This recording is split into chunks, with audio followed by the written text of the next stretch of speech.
I disagree. Sometimes people have things come up last minute and need to change plans. If it happens all the time, that's a no-no.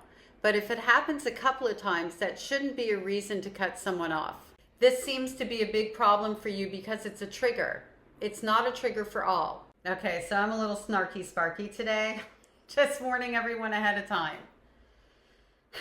You know, the first part of your comment was actually true and constructive from my point of view. Where it fell apart was when you decided I was triggered because I won't accept certain types of behaviors from other people with whom I'm in a relationship with. Let's unpack that part. When people say you're just triggered, which is basically what you're saying, and not everyone is triggered by that. Not everybody dislikes that because not everybody is triggered by that. Like, what you're really saying is that my feeling around that has been colored in a way that invalidates how I feel. That's what you're trying to do. It's really manipulative and gaslighting. And it's meant to push somebody down and make them feel small and make them feel like they're doing something wrong. I'm not saying this is what you meant, but I'm making a generalization that typically when somebody says you feel that way because you're triggered, what they're really saying is that, like, you don't really know how you feel. And if you didn't have those experiences, you wouldn't feel that way. We are all a culmination of our life experiences, which colors the way that we look at the world and receive the world. This news just in. And how we feel about any number of things is how we feel, and that makes it valid right out of the gate. Period. End of story. If I don't like, the flavor of an ice cream because I don't like the smell because it triggers a childhood memory, that's valid. I don't like the flavor of the ice cream. So what?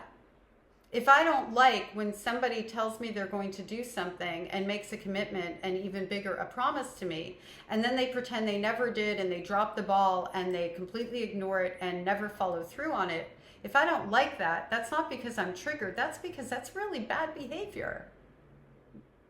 Just saying. That isn't honorable. We don't have a lot of things in this life outside of our word and our behavior.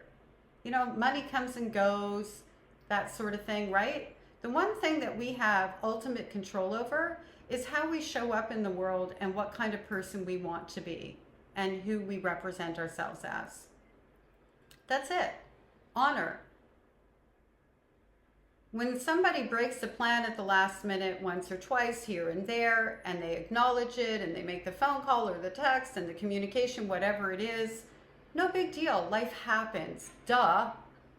You seem to be a pretty black and white thinker, the way that you digested the video that you put this comment on. Nobody is saying throw the baby out with the bathwater, all or nothing, just on a dime.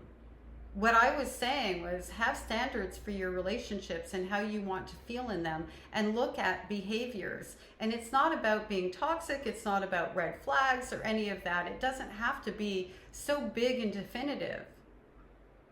Know what you want. I treat myself with safety. I provide my own safety. I make sure I pay attention to how I'm feeling and processing those feelings. I see myself on a very deep level. I have really great self-awareness, mind, body, and soul. And I cherish myself. I treat myself really, really well. And it's taken a long time to get to a point in my life where even if I start to create my own chaos, because I know I can see myself and provide safety, I can lean back and stop it in its tracks. I'm incredibly high functioning in this self-love sort of way that I never knew was possible because my mother taught me that I didn't deserve any of that.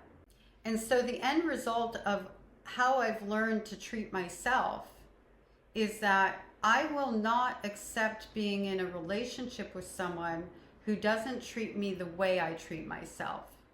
And by the way I treat myself, I provide to the people I'm in a relationship with. I don't let myself down. I don't ignore my feelings. I don't ignore my obligations to myself. So why would I allow somebody else to bring that into my life? If somebody tells me they're going to do something and they drop the ball and they never address it and I have to bring it up, one time I'm like, okay, let's see what happens. Twice, you're out. I don't even wait for the third strike because that's something about them that I don't want in my life. That's all. I'm not saying they're a bad person. I'm not saying they're toxic. Maybe they have a very good reason for their behaviors. I don't care about their intentions. I don't care about their reasons. I care about being in relationships with people who treat me with the same kind of respect and care that I treat myself with. And that's what I hope for everybody out in the world. Well, except my mother. Well, then again, treats herself with the same, I'll think that one through.